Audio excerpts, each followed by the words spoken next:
più ammissibile.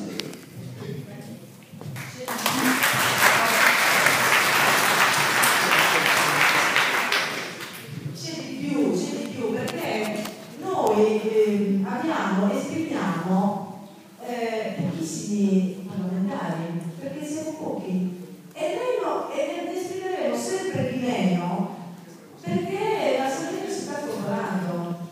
Allora io dico, sono 25 persone, 10 di destra, 10 di sinistra, 5 al centro, che distinguono tra loro, non vanno niente d'accordo. Cosa ci fanno sul Parlamento italiano? Niente. Sentirebbero, noi la nostra forza sapete come la potremo esercitare? Non mandando nessuno, perché impediremo al Parlamento di funzionare, perché 25 persone non servono a niente. Se nessuno va, invece serve molto, perché impediamo a tutto il Parlamento italiano di non funzionare. Quindi questo dobbiamo capire, quali sono le strategie semplici, ovvie, che noi possiamo mettere in atto.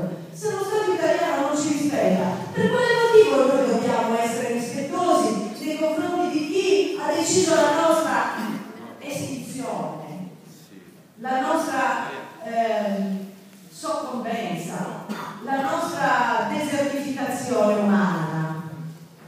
Credo che altro non ci sia da dire, perché ricordatevi la parola diaspora, non soltanto gli ebrei, ma anche i sardi sono dispersi nel mondo. E sapete un dato che mi hanno dato qualche giorno fa?